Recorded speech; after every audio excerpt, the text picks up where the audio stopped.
What's going on YouTube, Instagram, Twitter, all platforms? Welcome to another episode of New York Giants Full Access with your boy, Big Pat Sports Talk. And yes, we're going to get another reaction today. I know you guys love these videos, and I'm going to continue to pump them out for you because I continue to get requested. So there was a segment of Mr. Colin Cowherd, that talks about Daniel Jones in a way that I knew guys were going to continue to do this. They're going to continue to hedge their bets. They're going to continue to slander while trying to build up Brian Daboll as this savior of Daniel Jones, which he has helped Daniel Jones tremendously. I'm not going to take that away from Brian Daboll, but they're going to try to say that Daniel Jones really hasn't stepped up his game, and they're going to bring up a little bit of stats and all this. But let's get into it, man. You know how I'm going to do. You know I'm going to chime in where I can get in. So let's listen.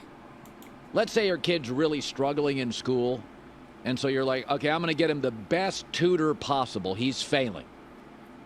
And the tutor gets the grade up to a C. A is not realistic. B is overly hopeful. But the tutor, you got the best tutor in town, gets your son to a C to a C+. You feel pretty good. But let's be realistic. It's not getting you into the Ivy League, okay? So I see all this optimism with Daniel Jones. He got the best tutor to save his career. His career was done. He was awful. With an elite left tackle, one of the game's best. With a star running back, one of the league's best. With a guy that's going to win Offensive Coach of the Year, a brilliant offensive mind. Daniel Jones threw 15 touchdown passes and was behind Davis Mills and Taylor Heineke in passing yards per game. By the way, it's not a little thing to have a star running back, a brilliant offensive coach, and a great left tackle. They are missing a number one receiver. They got a bunch of 2s and 3s. They're okay, but they don't really have a guy, a Jamar Chase, a Justin Jefferson. For the record, most teams don't. But Brian Daboll saved a disaster of a career. He was flunking the class.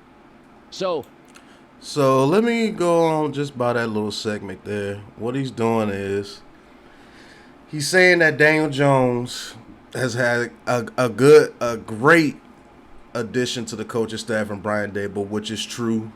He has a very good left tackle, which is Andrew Thomas, which is true. He has one of the best running backs in the league, and Saquon Barkley, which is true. And he has a good offensive mind, and Mike Kafka, which is true.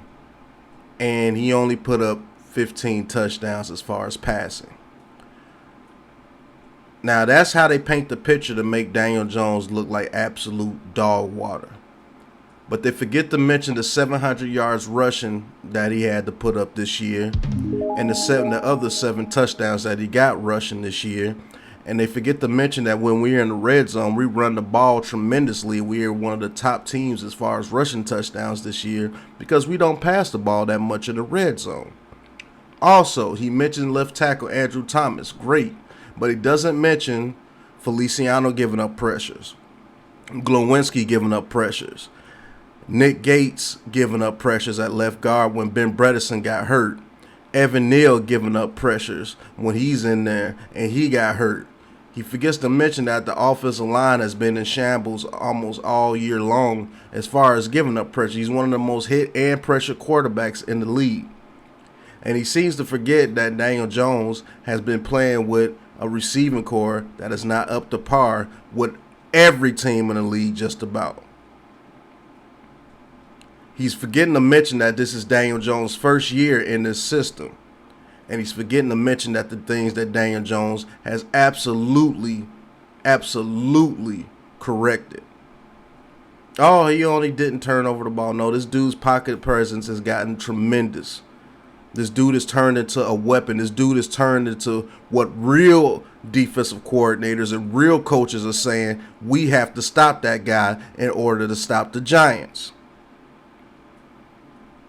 He forget to mention that Josh Allen, against that very same Vikings team that he's talking about that was so terrible, put up lesser numbers with better receivers, with a better offensive line, a very good offensive mind, the head coach, not head coach, but coach over there in Buffalo.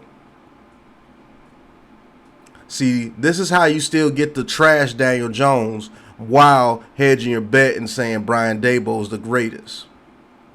This is a trash take to me. This is the same dude that said Mark Bavaro was forgettable. This is the same dude that said people like Victor Cruz was forgettable.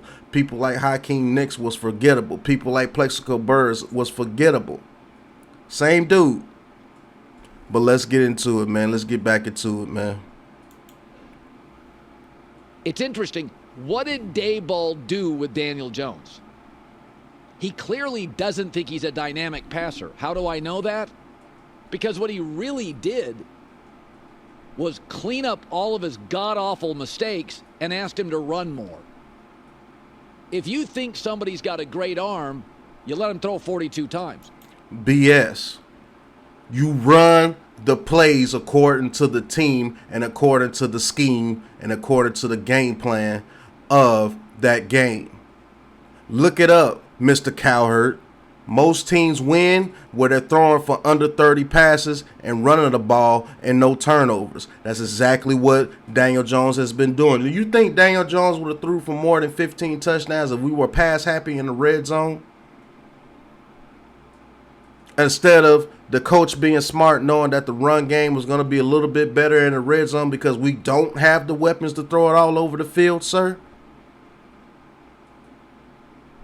What has Daniel Jones done when he has been asked to throw the ball for over 40 times? He's actually performed very well. Even the Detroit game where we got smoked, he performed pretty well. Yes, he threw 2 picks, but he still performed very well. See, you're the type of guy that just brings up things like Patrick Mahomes and the Bills throwing it a lot. But Patrick Mahomes and the Chiefs, they're most deadly when their running game is working. The Bills, they're most deadly when their running game is working, when Josh Allen is running that ball and when they can get James Cook started. The Chiefs are very deadly when they can get Pacheco started and McKinnon started. It adds a different dynamic to your team, and it makes the linebackers think. It makes the linebackers come up when you do play action, go over the top of their head. But you don't understand game planning, and you don't understand scheme at all. You just talk out the side of your neck. And to keep your Daniel Jones narrative going, you diss Daniel Jones while praising Brian Daboll. This is trash. What he really did is, okay, you're making 2 mistakes a game. I'm going to cut out the mistakes. I'm going to raise your ceiling, and I'm going to have you run 17 times against the Vikings. That was more than Barkley. I think Saquon Barkley ran like a little more than half that. So, in the end, when I see all this optimism. Did you see the man throw for over 300 yards and 2 touchdowns, sir? That very same game that you said that he ran 17 times, he still threw for over 300 yards and 2 touchdowns. What are you talking about? For Daniel Jones, let's not pretend they don't have anything. They have the best defensive coordinator, arguably in the sport. What does that have to do with Daniel Jones on offense? The best new offensive mind in the sport in Brian Daboll, an elite left tackle, a star running back, and a great front 7 defensively. What does a front 7 defensively have to do with Daniel Jones on the offensive side? Why did you mention they were great across the offensive line? Because you know their offensive line is not that great. You know Evan Neal continues to get beat. You know our center Feliciano gives up pressure. You know Glowinski gives up pressure. You know our left guard is in flux between Gates and Bredesen. The only solid thing that we have on our offensive line is Andrew Thomas. Why don't you look at the film and see why Daniel Jones is running 17 times? See how Daniel Jones gets out the pocket and still makes plays. Did you see the throw that he threw to Hodgins when he put his 2 feet in bounds? That was an elite throw. Did you see the throw that he threw to Hodgins when he got 32 yards when he scrambled out the pocket and that linebacker came up knowing that Daniel Jones was a threat to run and he throttled down and threw it to Hodgins? Did you see that play? No, you didn't. Because all you want to do is come in here and continue your dumb narrative.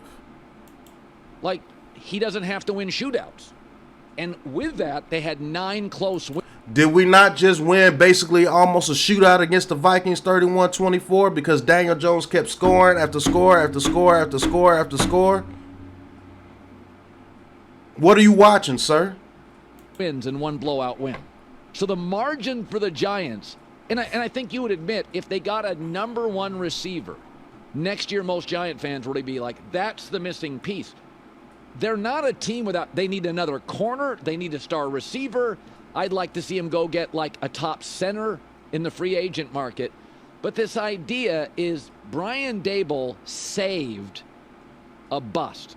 This was a bust career.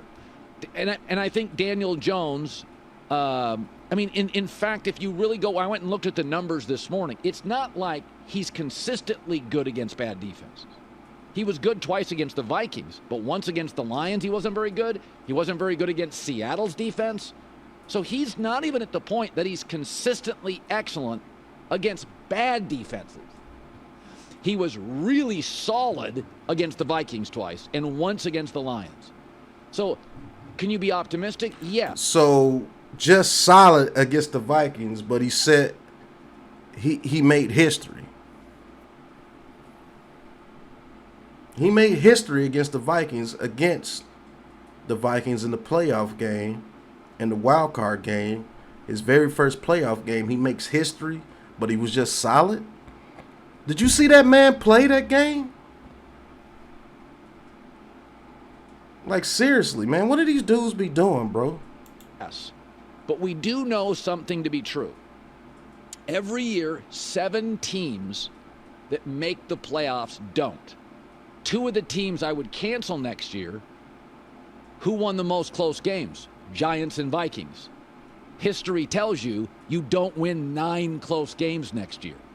I would put the Lions in, the Steelers in. There are teams I think if Denver can get like a Sean Payton, I'd put them in. Really? So, yeah, that's about all I need to hear from Mr. Colin Cowherd. He just talks nonsense.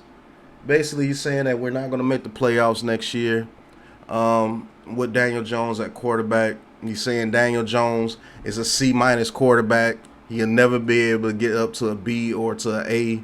He'll never be able to be in the top 10 of quarterbacks. That's basically what he's saying. He's saying that Brian Daboll is basically the Jesus Christ of quarterback, a whisperer, and he's made Daniel Jones everything that he is. And Daniel Jones is just this horrible quarterback that just succeeds because of everything that's around him. He doesn't elevate anybody. He doesn't do anything special, and he's nothing special but a C- quarterback. And moving forward, the Giants won't make the playoffs anymore with Daniel Jones at quarterback. He was only solid in his playoff game against the Vikings, even though he threw for over 300 yards with 2 touchdowns and over 70 yards rushing, and would have had a rushing touchdown if it wasn't for Bellinger's penalty. But hey, he was only solid. He can't win you when you have to put up points, even though he went toe-to-toe with the Vikings, 131-24. The defense was playing bend but don't break the whole game. They finally came through at the very end of the game and shouldn't even had to if Slayton would have caught the ball that Daniel Jones put right in his hands. The defense would have never had to go back on the field. But hey, Daniel Jones, just a run-of-the-mill guy. He doesn't do anything special.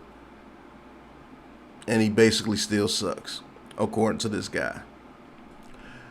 So you guys let me know what you think in the comments. Man, you guys send me some good ones to react to. Not going to get too heated with this guy. I know what this guy is. He's a troll. He's just on a national platform. And that's cool. But that's why New York Giants Full Access with Big Pat Sports Talk is here. I'm going to give you guys the real. I'm going to keep reacting to these guys. And I'm going to keep telling you guys how I feel. And you let me know how you feel in the comments. Hit that like button. Hit that subscribe button. Check out the merch, the What Are You Doing collections in the Big Pat Sports Shop, and check out the Big Blue Crew. Thank you guys for tuning in. 25 members strong. We're going to get to 50 so I can continue to do things like this. And I'm going to start doing some real reactions to some of these guys and really tell you how I feel when we get up to 50 members and I'll be able to do a members only stream. So, thank you guys for tuning in, and until the next time, you know what it is, man. Peace. This is a Big Blue Crew production.